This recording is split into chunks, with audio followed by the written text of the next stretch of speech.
Hello and good morning, everyone. Welcome, welcome to my channel of Cloud DevOps with Shripad.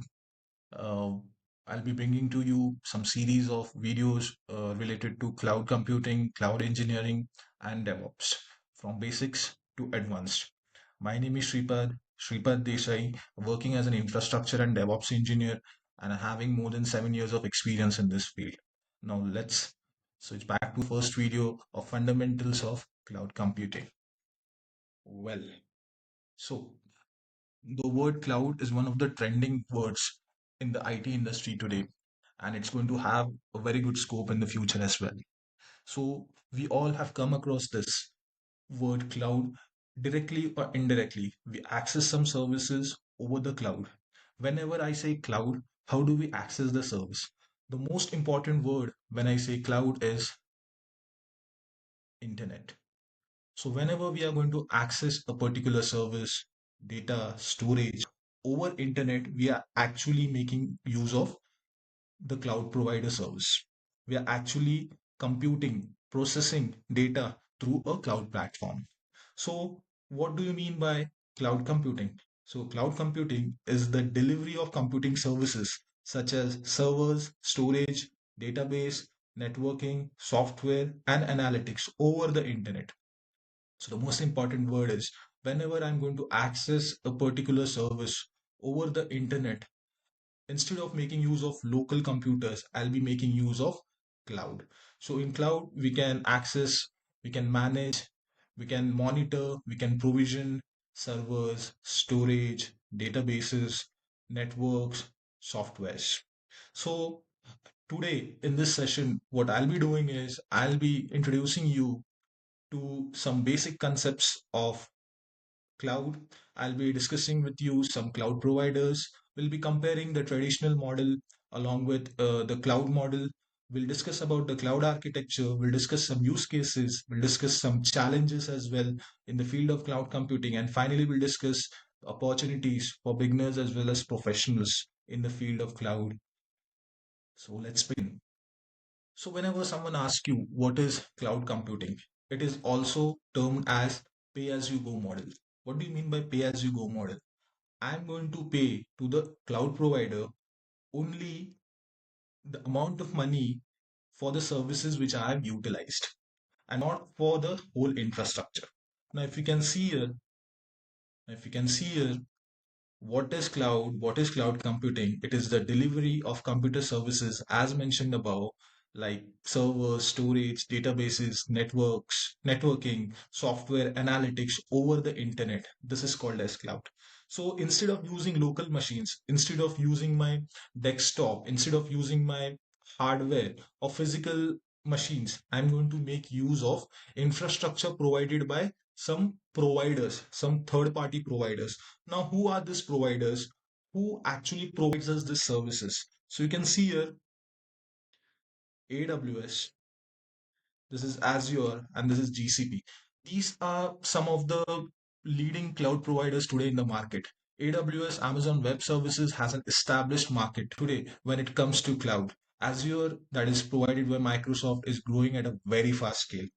Further comes GCP, that is Google Cloud. So these are cloud providers. They provide us a platform to make use of services like servers, storage, databases, networking, and a platform for us to host our softwares and applications. So, how does this actually work?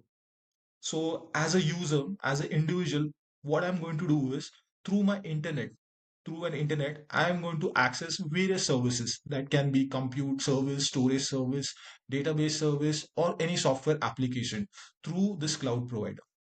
So this cloud provider is going to be a medium through which my services will be accessible to the user. So the user can be an individual, he can be a organization, anything. Anyone can make use of the services via internet.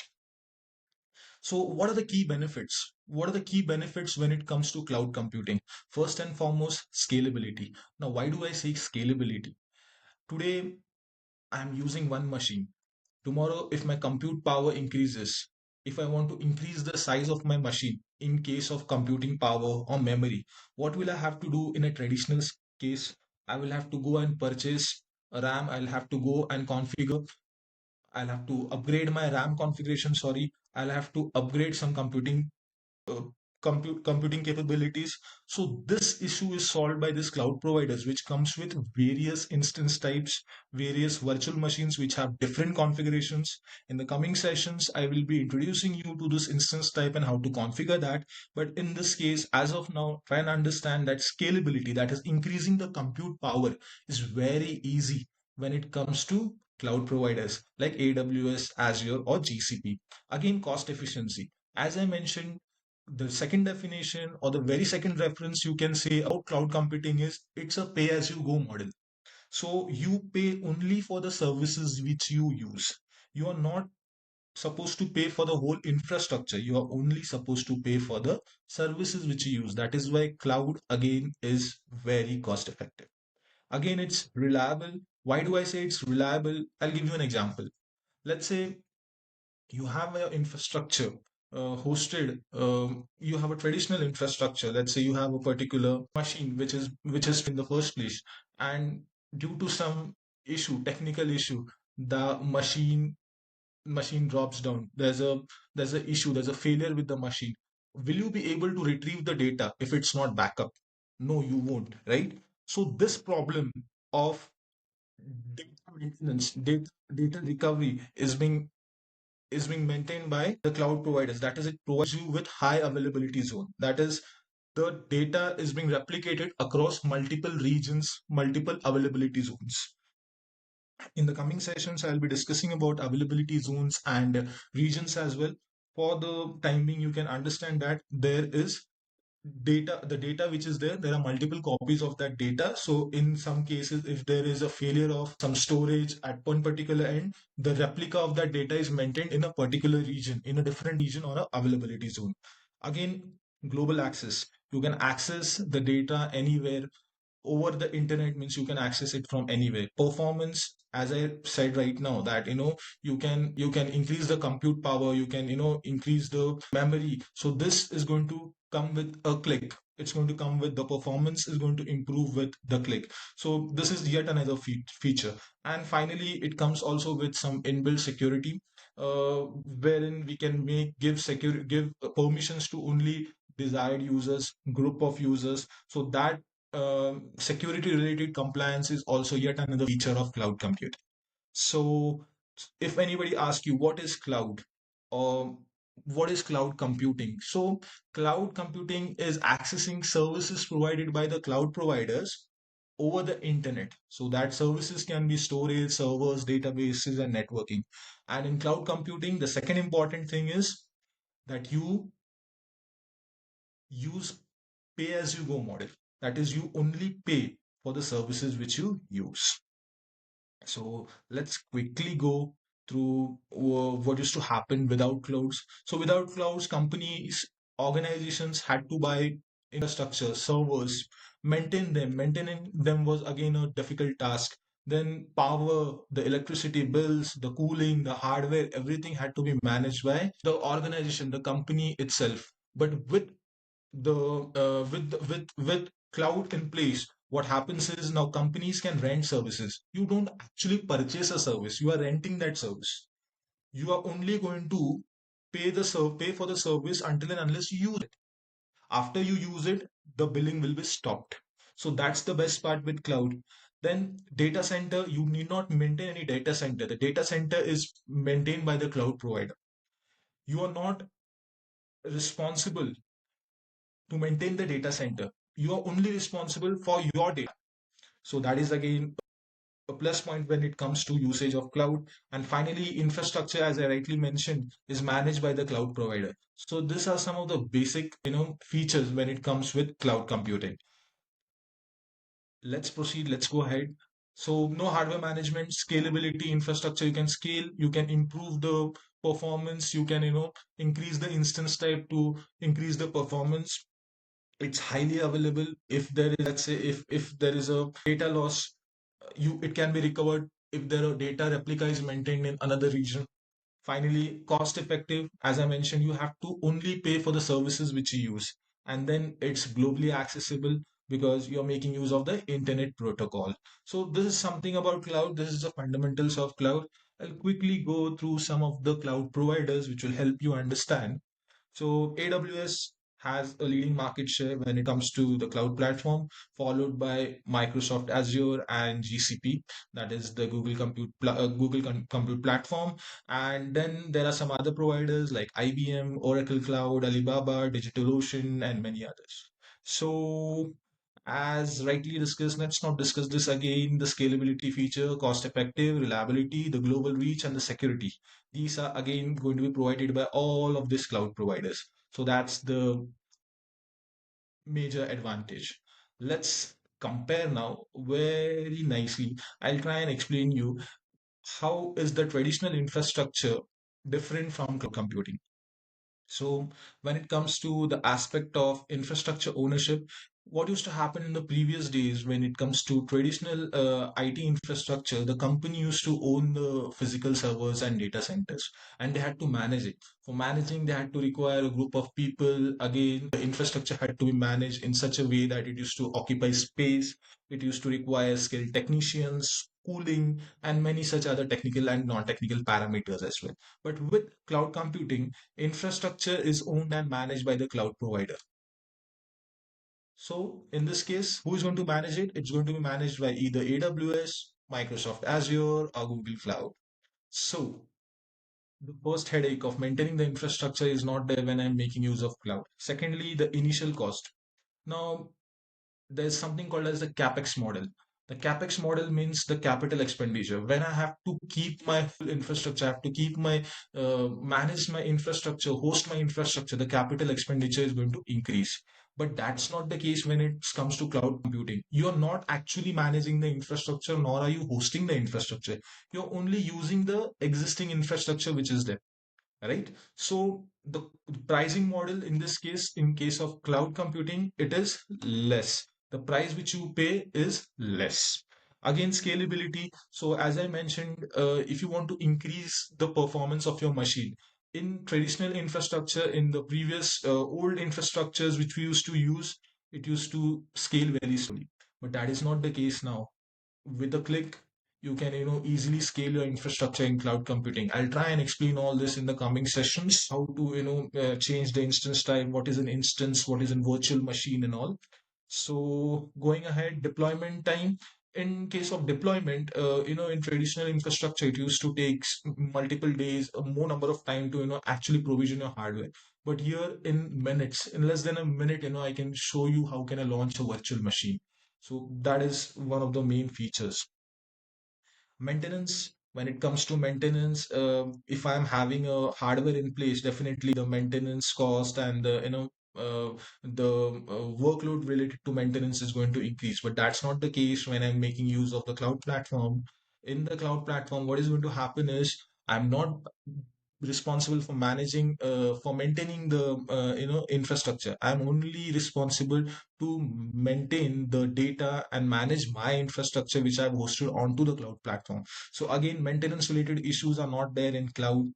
Again, security management is a responsibility again between the cloud provider and the organization. So normally security related compliance is maintained by both the user as well as the cloud provider. So both are responsible for this. Again, disaster recovery. Now let's say I'm having a computer, a traditional computer I'm using it, and due to some issues the machine went off. Will I be able to recover that data? No, if I don't have backup, I won't be able to recover that data. So what happens in cloud is, even if there is a disaster, even if there is a virtual machine which has gone down, if my replica is maintained, if automated backups are maintained, I can recover that data. So this feature is available in cloud. And finally, related to upgrades, manual updates are required when it comes to traditional infrastructure, and automatic updates are provided by the cloud provider. So this is the basic comparison between a traditional IT infrastructure and cloud. Let's go ahead and understand how the cloud architecture actually works. Today we have most of the applications, they may be web applications, they may be mobile applications, any business application that is hosted, right? They also occur frequent changes.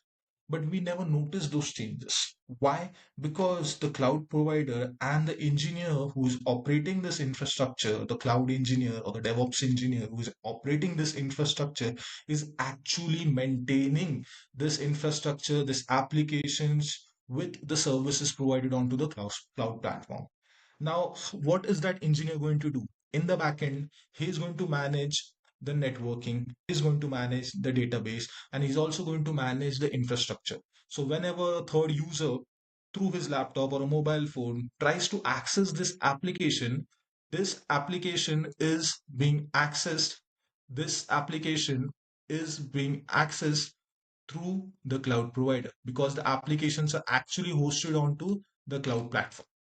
So this is the way actually in general. I'll try and go in deep in the coming sessions, but this is a general thumb how the platform actually works.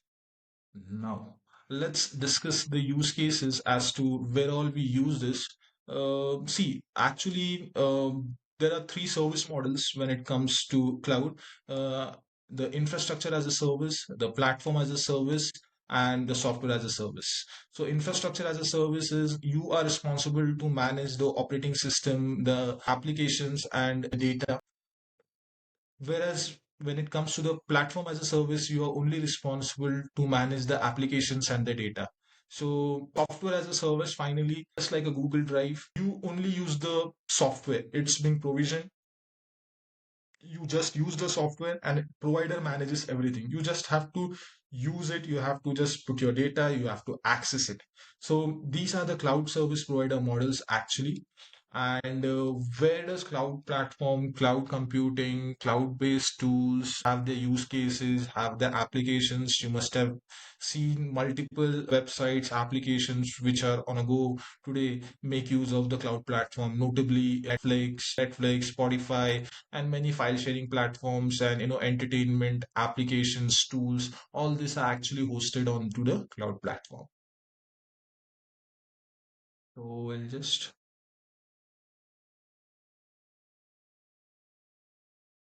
Uh, okay, so what are the challenges when it comes to, when it comes to cloud? Again, technology also comes with some challenges, right? So what are the possible challenges which one can have when it comes to cloud? Again, as I mentioned, it's internet dependent, so it's very important that you have the internet access. And finally, normally in some cases, what happens is there are compliance issues because it's your company's data, it's your organization's data, and you are actually keeping it onto a cloud provider. You are actually giving hosting it onto a third party cloud provider. So, it can raise some compliance issues as well. Limited control. You don't have all the accesses. Sometimes all accesses are not shared. It's role based access, which is being used in some cases. You don't have, you sometimes have limited control and limited powers to, actually go on to modify some things.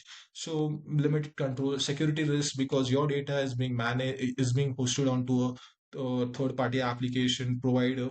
Downtime and outages, very rare, but can happen. Uh, Again, vendor lock-in. If I'm making use of my application is being hosted onto AWS, again, I want to migrate it to, let's say, a third cloud provider. Let's say Amazon. I want to migrate it from AWS. Again, the vendor-related issues, the migration complexity, that can arise. Again, data transfer cost also incurs. Like, normally what happens is you're transferring your data from one region to another region, so that data transfer cost will be also there. Although it's very less, but that cost does come in place. And depending upon the load, depending upon the instance type you have used, depending upon your infrastructure, the performance is going to vary. So you can upgrade it as per your choice and as per the requirement of the client. So these are some challenges which are there with the cloud and the cloud platform. Finally, we'll discuss about the opportunities which are there for beginners as well as professionals are well aware about it. But for beginners, yes, cloud is one platform which is very high in demand, which was in demand, which is in demand, and which will be in high demand in the coming time as well. The global career opportunities, the advent of AI and ML, cloud like AWS. Azure and many other cloud providers have integrated their services with AI and ML that makes life easy for professionals, and it gives a platform to learn and implement new things. You can host your infrastructure, and you can reduce the cost as well. So with respect to careers, you have multiple roles and paths for the professional advancements, like cloud engineers, cloud architect, DevOps engineer, cloud administrator, cloud security engineer, and many such. What are the prerequisite? What do you need to know before starting a journey with cloud, or before you plan to become a cloud engineer or a DevOps engineer? Basic IT knowledge is needed. Networking basics, fundamentals of the operating systems, some programming languages, basics of programming languages. Even if you don't know, it's fine, good to go. And some cloud basics, understanding of basic cloud concepts. So this will help you in this journey of cloud computing if you're planning to make your profession in the field of DevOps. So this is something about the fundamentals of cloud. Bringing to you some more sessions, some more videos. I'll be deep diving into AWS platform, the Linux operating system, and such other tools in the coming time. I'll be uploading the videos on a regular basis. So in the meantime, if you have liked this video, please do like it and please do subscribe. Thank you.